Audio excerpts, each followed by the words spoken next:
Do you believe your playlist is a reflection of your taste?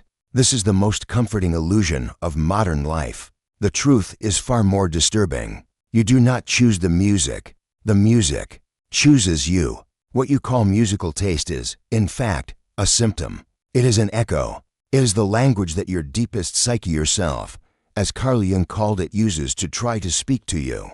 That melancholy you seek on rainy days is not sadness.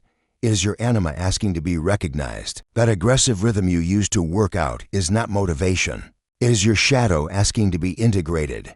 Music is the language of the unconscious, and most of us are illiterate. We were taught to listen to music with our ears, but it is meant to be felt with the psyche. It is the last thread connecting us to the universal archetypes, to the pain, the ecstasy, and the wisdom of all human experience. What we will do here today is not a musical analysis. It is a translation. We will decipher the code that your unconscious is using to send you messages through the notes. If you are tired of living on the surface, if you feel there is a deeper conversation happening just beneath your skin, but you cannot understand it, this channel is your map. What you will do now is not just subscribe. It is taking the first conscious step toward your own totality. By subscribing, you stop running from yourself and start deciphering yourself. Activate the notifications, because every video here is a tool for that journey. Do not miss a single piece of the puzzle. Like this video, not to help me, but as a symbolic act, an acknowledgement that you are ready to hear what is hidden. And comment below, what is the one song that, no matter how much time passes, always causes the strongest emotional reaction in you? Don't say the name. Describe the feeling. Let's begin to map your unconscious now. Why the shiver? Why the sudden, inexplicable tear? We are not talking about the obvious nostalgia of a song from your adolescence. We are talking about that numinous, almost sacred moment when a melody you have never heard before strikes you like lightning, and for an instant, the world stops. You are not just listening, you are being seen. Logic fails here. Reason, so proud in its ability to categorize the world, becomes powerless before this phenomenon. It tries to explain. It's just vibrations in the air. It's a dopamine release. It's a memory association. But your soul knows that is a lie. What you are experiencing is not a chemical reaction. It is a recognition. Carl Jung spent his life mapping these unknown territories. He understood that the psyche is not confined to our small conscious eye. We are immersed in a vast psychic ocean, the collective unconscious. This ocean does not speak Portuguese, English, or Finnish. It speaks in symbols, in dreams, in primordial images, and it speaks in music. Music is the universal language not because everyone understands it, but because everyone contains it. It is the pre-existing sound of the very architecture of the soul. When a Mahler symphony emotionally destroys you, it is not Mahler you are hearing. It is your own psyche recognizing the sonic form of the archetype of the tragic struggle or redemption. Music is the first and most subtle whisper of the self. The self, in Jungian psychology, is the ordering center of the psyche. The totality of who we are, our conscious self, our personal unconscious, and our vast inheritance from the collective unconscious. The self yearns for one thing, wholeness or individuation. It wants the small island of your consciousness, your ego, to recognize the vast continent to which it belongs, and it uses music as a bridge. That shiver, it is the ego being touched by the self. It is your limited consciousness being momentarily reminded of its own immensity. Music is the auditory evidence that you are far greater than you think. Think of the power of the minor key. Almost universally, it evokes feelings of melancholy, introspection, or tragedy. Why? It is not a cultural agreement. It is an archetypal fact. The minor key mirrors the sonic form of contraction, of the shadow, of the descent. In contrast, the major key reflects expansion, light, affirmation. Music does not create these feelings. It evokes them because they already exist in us as universal potentials. It is the key that turns the lock on emotional rooms we forgot we even owned. Therefore, that inexplicable resonance is not a mystery to be solved.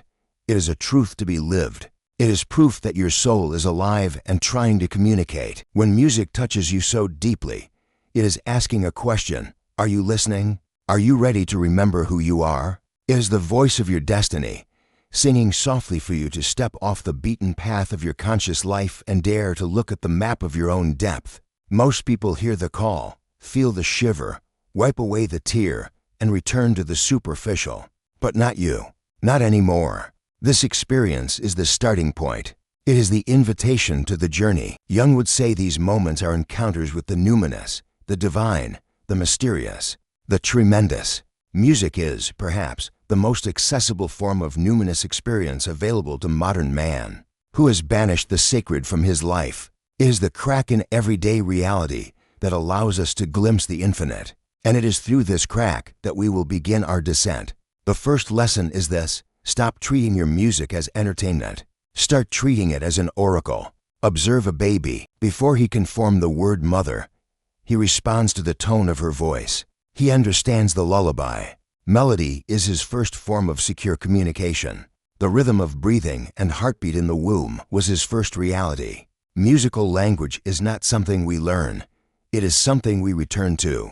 The spoken word, the logical language we value so highly, is a recent invention in the long history of human consciousness. It is a tool of precision, but it is also a cage. Words divide the world. They name, categorize, separate this from that. They are the tool of the ego. But music unites. It operates on a pre-verbal, pre-logical level. It is the language of the unconscious. The unconscious does not think in sentences. It feels in waves. It does not operate by thesis and antithesis. It operates by tension and resolution, exactly like musical harmony. Jung was fascinated by what he called the transcendent function, the psyche's ability to unite opposites. Music is the transcendent function in action. It takes chaos, raw sound, and order, mathematical structure, and unites them. It takes joy and sorrow and weaves them together in a single melody. It does not tell us that pain and beauty can coexist. It makes us feel that truth. This is why music is so therapeutic. When we are trapped in our thoughts and cycles of logical rumination, anxiety, and planning, we are trapped in the tyranny of the word. We are stuck in the left hemisphere. Music is the antidote. It is a detour that takes us directly to the right hemisphere, to the realm of feeling, intuition, and wholeness. It frees us from the prison of definition. You cannot define Beethoven's Fifth Symphony. You can only experience it. And in experiencing it, you become part of it.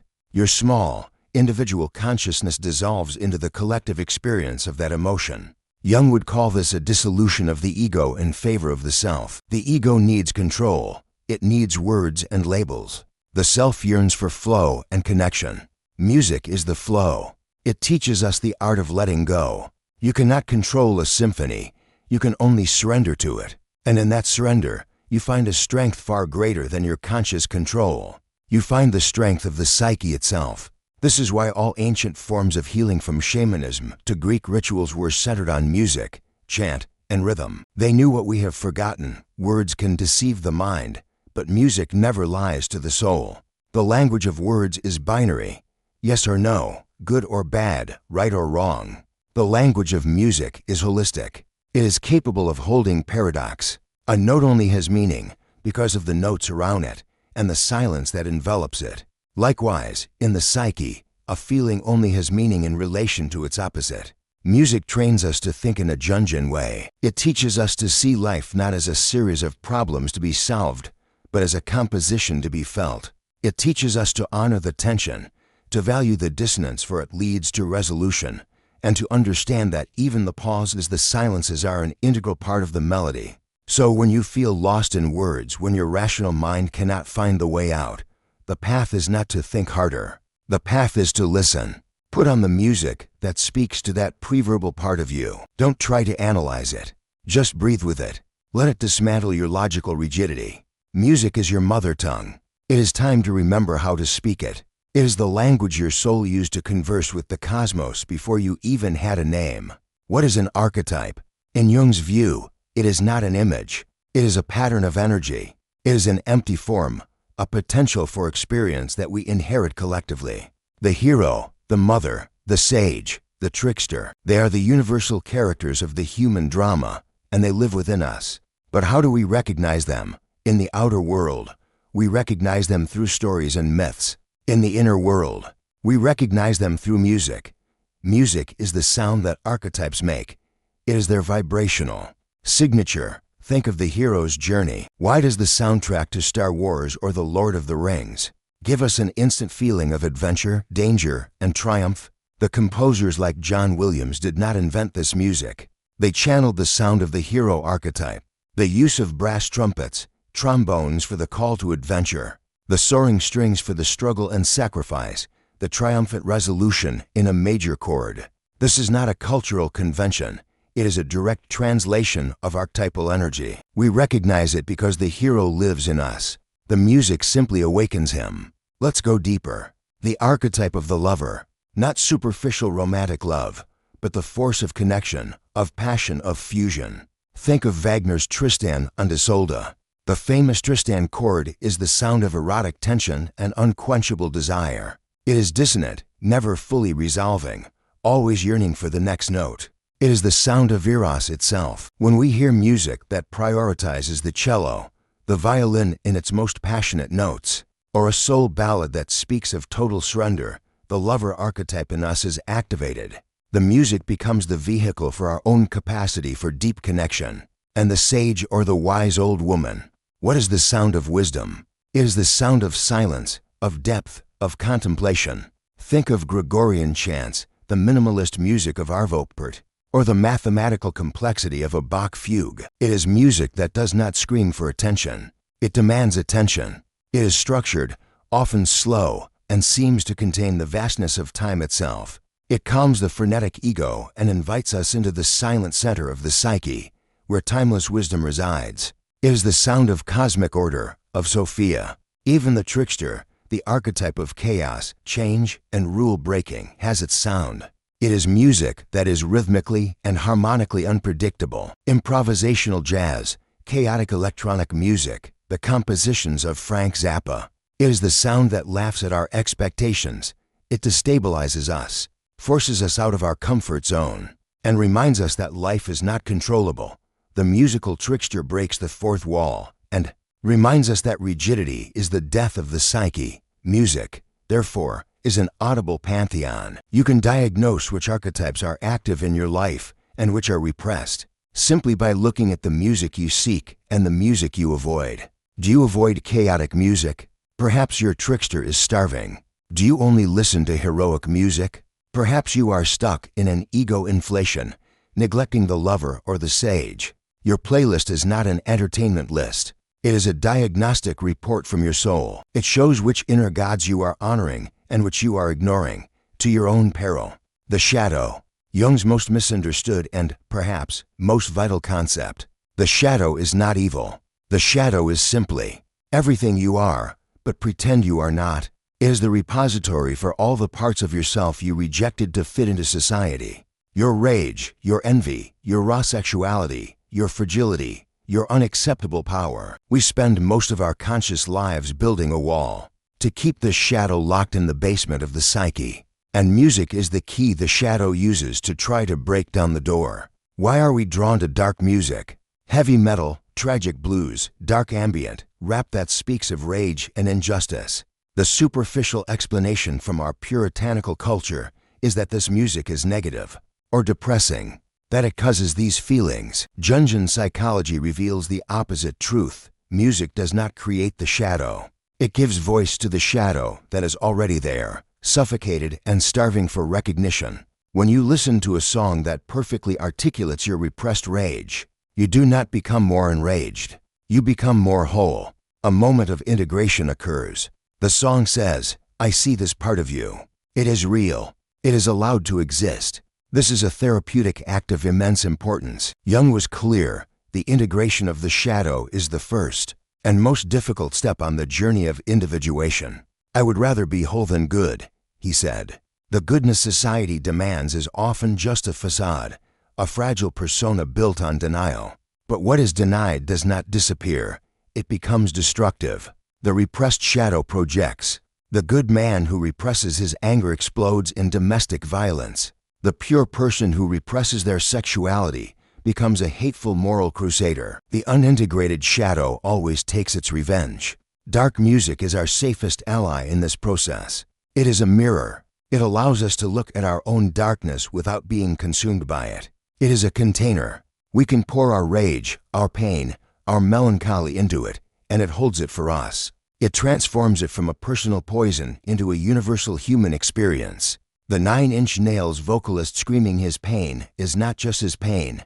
He becomes the spokesman for collective pain, including yours. By participating in this auditory ritual, you are performing psychic alchemy. You are taking the lead your repressed pain and beginning to turn it into gold consciousness. Modern man has a pathological fear of melancholy. He sees it as an illness to be medicated, an inconvenience to be eliminated with toxic positivity. But for the soul, melancholy is vital. It is what Jung, following the alchemists, called the nigredo, the darkness, the putrefaction, the state where the old ego must die so that something new can be born. Melancholy music, the solo piano in a minor key. The lamenting cello is the soundtrack to the nigredo. It gives us permission to slow down, to feel, to descend into the basement. Society tells us, cheer up. The soul, through dark music, whispers, go deeper. True healing is not in avoiding the shadow, but in facing it. Music is the psychopomp, the guide of souls that holds our hand and leads us safely into the darkness. And crucially, brings us back out, a little more whole than we were before. If you find yourself listening to sad music, do not judge yourself. Honor yourself. You are doing the sacred work of shadow integration. Within every man, there's an inner image of the feminine anima. Within every woman, an inner image of the masculine animus. This is not about gender in the modern sense. It is about energetic principles. The anima is eros, the principle of connection, feeling, intuition, the soul. The animus is logos, the principle of structure, meaning, reason, action. Individuation, the journey to wholeness, depends on the sacred marriage, the hieros gamos of these two principles within us. And often, it is music that first introduces us to our inner partner. For a man, the anima is his bridge to the unconscious, often in a society that has trained him to be logical and repress feelings. The anima is the first casualty. She is exiled, and she cries out for attention. How does she do this? Through projections. The man falls obsessively in love with a woman who seems to carry his anima, but she also cries out through music. Think of the female voice that haunts you. The singer, be a Kate Bush, Billie Eilish, or an opera soprano whose voice seems to transcend the human and touch something divine in you. That is not just a woman singing. It is your own anima singing to you. That voice is the personification of your soul. It invites you to feel. It invites you to leave the rigidity of your logos and enter the flow of eros. Music that is ethereal, fluid, emotionally raw, mysterious, that is the music of the anima. Men who are disconnected from their anima often fear this music. They call it depressing or weak. But the man on the path of individuation seeks it out, for he knows it is medicine. It is the water for his rational dryness. It is what colors his black and white world. For a woman, the animus is her bridge to the world of structure and meaning. In a society that has often conditioned her to be only receptive or emotional, the animus can be repressed. Music can be his voice. Think of music that is structurally complex, that has a driving force, a clarity of purpose. A Bach fugue with its divine mathematics. Progressive rock with its complex rhythmic structures. Rap with lyrics that cut through reality like a knife. This is the music of the animus logos. When a woman is drawn to this music, she is not thinking like a man. She is connecting with her own inner principle of logos. The music gives her permission to be more than just feeling.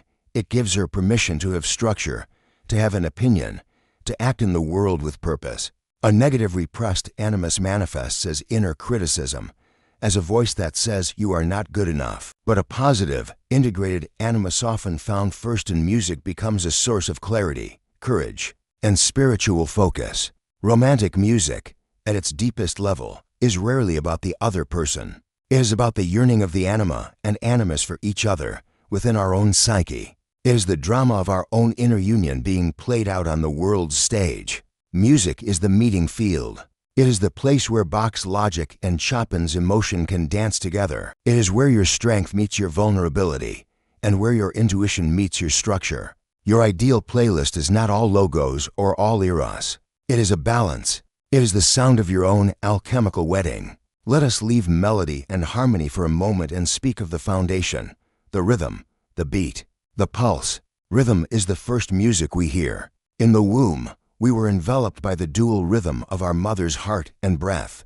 Rhythm is not an idea. Rhythm is body. It does not appeal to our higher mind. It appeals to our reptilian brain, to our autonomous nervous system. It is the most primitive and, therefore, most powerful form of music, and it is the most direct portal to what Jung called the collective unconscious. Modern man lives in his head. We are dissociated from our bodies, alienated from the earth. Rhythm is the antidote. When a drum begins to beat, whether at a rave, a rock concert, a cannibal ritual, or a military concerto, something in us responds on a pre-ego level. The foot begins to tap, the head begins to nod. The ego, which loves control, becomes uncomfortable. Don't dance, it says. You will look ridiculous. But the self, the collective unconscious, says, move, remember. Dance is the act of the ego's surrender to rhythm. This is why, for millennia, dance and drumming were the center of all sacred ritual. The rhythm-induced trance was not an escape from reality. It was an entry into the greater reality. It was the method by which the individual temporarily dissolved into the tribe, and the tribe dissolved into the cosmos. In that moment of rhythmic trance, you stop being John or Mary with your petty concerns, and you become a cell in the body of humanity, pulsing with life itself. Jung was deeply aware of this power. He saw the danger of the modern man who had lost his ritual, who had lost his connection to the primitive. When the primitive is repressed, it does not disappear. It becomes pathological. It erupts as senseless violence, as mass hysteria, as the rhythmic march of fascism. The Nazis understood perfectly the power of collective rhythm to dissolve the individual mind. But what can be used for destruction can also be used for healing. Electronic music and the rave phenomenon are a fascinating modern example. Thousands of people gather, often in nature, to submit themselves to a constant beat for hours. What are they seeking? Even without knowing it, they are seeking the dissolution of the ego. They are seeking the experience of the collective unconscious. They are recreating, instinctively, the lost tribal ritual. They are using rhythm to heal themselves from the alienation and extreme individualism of our culture. Are you afraid of rhythm? Do you feel uncomfortable dancing? This could be a sign of a hypertrophied ego, a fear of losing control, a fear of dissolving into the collective. But individuation is not just about becoming an individual. It is about becoming an individual who is consciously connected to the whole. Rhythm is the bridge. It is the sound of the earth. It is the heartbeat of the collective unconscious. Allow yourself to be moved by it. It is an act of psychic humility. It is acknowledging that, while you are a unique note, you only make sense as part of the symphony. Individuation is the central project of human life, according to Jung. It is the lifelong process of becoming who you truly are, not who your parents wanted you to be, not who society demands you be, but your authentic whole self. It is the journey from caterpillar to butterfly, and this journey is not a straight line, it is a spiral. It involves confronting the shadow, integrating the anima, animus, and, finally, establishing a conscious connection with the self. In this arduous process, music is not just a comfort. It is an active catalyst. In analytical therapy, Jung and his followers used art painting, drawing what he called active imagination, to give form to the unconscious. Music operates in a similar, but perhaps more subtle way. It can be used as a form of auditory active imagination. A therapist might ask a patient to find the music that best represents their feeling of imprisonment, or the music that sounds like their inner child. In doing so, the patient is giving form to an inner complex, and once something has form, we can enter into a dialogue with it. Music acts as a psychic solvent. It dissolves our rigid ego defenses. How many times have you been unable to cry, trapped in an armor of control? Until the right song played, music gives us permission to feel, and feeling is the beginning of healing. We cannot heal what we cannot feel. Music accesses trauma on a preverbal level. Trauma is often trapped in the body, in the nervous system, inaccessible to talk therapy. Music, being vibrational and rhythmic, can speak directly to that. Bodily trauma, helping to release it. Think of music as a guide through the seasons of the psyche. There are times in individuation that demand heroic music. Topic 3. To give us the courage to face the dragon, our fears, our complexes. There are times that demand the music of the shadow. Topic 4. To allow us to mourn and accept our broken parts. There are times that demand the music of the sage. Topic 3. To give us patience and perspective. To use music consciously is like having a set of alchemical master keys. Individuation is, in essence, a harmonization. It is taking the dissonant notes of our psyche, the complexes, the traumas, the shadow, and, instead of trying to remove them, which is impossible, learning to weave them into a greater harmony. Music teaches us how to do this. A great symphony is not made only of beautiful chords. It is made of tension and resolution. The dissonance is what makes the resolution so powerful. Your life is the same. Your flaws and your pains are not mistakes. They are the necessary dissonant notes that give depth and meaning to your total composition. Healing, therefore, is not about becoming perfect. It is about becoming whole. It is about becoming the maestro of your own inner orchestra. Instead of being a musician dragged along by a score you don't understand, music is the instruction manual. It shows us, sonically, what wholeness feels like. It gives us the auditory model for our own integration. It is, quite literally, the sound of individuation. We are obsessed with sound. Our culture is horrified by silence. We fill every empty moment with noise, podcasts, news, constant background music. Silence has become synonymous with loneliness, with boredom, with death. But in music, silence is as important as the note. The pause, the rest, is not an absence of music. It is an integral part of the music. It is the silence that gives rhythm. It is the space between the notes that gives them shape and meaning. Without silence, music would just be white noise, an unbearable wall of sound. The psyche operates the same way. We are obsessed with consciousness, with doing, with thinking, with speaking. But the real magic, the real growth happens in the silence. It happens in what Jung called the unconscious. The unconscious is the fertile void. It is the psychic silence where the seeds of our future personality are germinating. Just as a seed needs the darkness of the earth before it can sprout into the light, our ideas, our healing, and our transformation need the silence of the unconscious. Music trains us to value this silence. Composers like Claude Debussy or Miles Davis were masters of space. They understood that the note not played was often more powerful than the one that was. That space is where the listener comes in. It is in the silence that the emotion of the previous note can land and be processed. Music that is all noise, all intensity, with no pauses, is exhausting. It is like a person who talks endlessly, without ever listening. It is all ego. Music that breathes, that uses silence, is music that has a soul. In our own lives, we are living lives without pauses. We are running from one task to another, one stimulus to another. We leave no room for integration. We do not let the fertile void do its work. And then we wonder why we feel empty, anxious, and uncreative. We are suffering from a life without silence. We are living a musical composition that is only noise. The invitation of Jungian psychology is the same invitation as great music.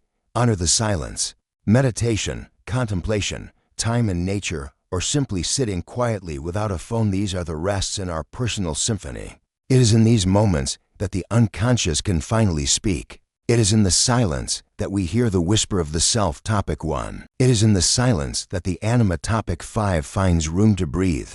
It is in the silence that the shadow. Topic 4 can emerge not as a monster, but as a messenger. Music, therefore, is not just an antidote to bad silence, the silence of alienation. It is a teacher that teaches us to love good silence, the silence of gestation.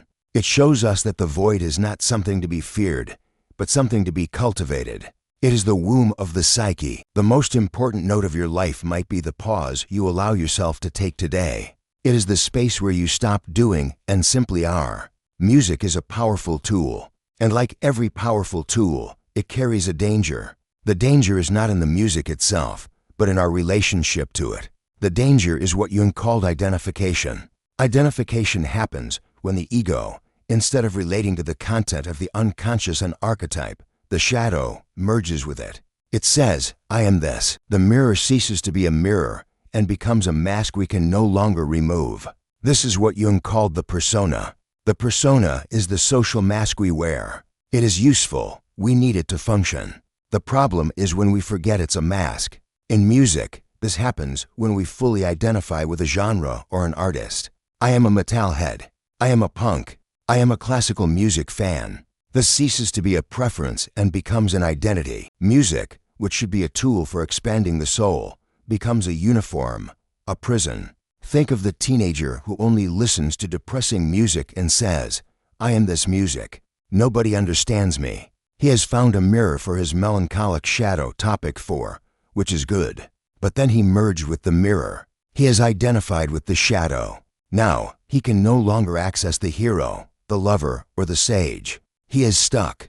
The music, instead of being a chapter in his book, has become the whole book. He is suffering from an inflation. The ego has been flooded by a single complex. The same is true for the opposite. The person who only listens to positive, uplifting music. They are identified with a persona of light and love. They can no longer access their shadow. Music, for them, has become a tool of repression, a form of toxic positivity to avoid the necessary pain of life. In both cases, individuation has stopped. Wholeness has been sacrificed in favor of a partial, but safe identity. Healthy music, in a JUNG'S sense, is like a balanced diet. You need the protein rhythm, the vegetables the melancholy of the shadow, the fruits joy, the water silence. Listening to only one genre is like eating only one food. You will become psychically malnourished. The goal is not to be the music. The goal is to use the music to dialogue with all parts of yourself. The antidote to identification is consciousness. It is being able to say, this music speaks to my shadow, instead of I am dark. It is saying, this music activates my hero, instead of I am a hero. See the difference? The first is a relationship. The second is a fusion. Individuation requires a strong, but flexible ego. An ego that can visit the realm of the archetypes through music, and then return to the center, bringing the lesson with it, without getting lost there. So, question your musical loyalties. Are they bridges or are they walls? Are they helping you become more whole, or just reinforcing the mask you're afraid to take off? Your life is not a single note. It is a complex composition. You are not just the hero. You are not just the shadow. You are not just the lover. You are all of them. Wholeness, the self, is the entire orchestra. Individuation is the act of becoming the maestro. The maestro does not play every instrument. The maestro hears every instrument.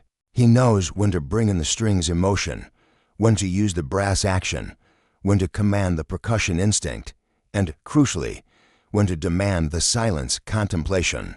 For too long, you have lived your life as if you were a single, out-of-tune instrument, trying to play solo. You tried to be only good, only rational, only strong. And it sounded false, because you were in denial of the rest of your orchestra. You were repressing your shadow, your anima, your primitive rhythm. The result was the dissonance you call anxiety or depression. It is not an illness. It is just bad music. Music, when used consciously, is your instruction manual for mastery. It is not an escape from your life. It is the sonic map of your life. When you listen to the music that reflects your shadow, you are learning to conduct that section of the orchestra. When you listen to the music that reflects your sage, you are learning to honor the silence. When you dance to the rhythm, you are reconnecting with the pulse of the earth.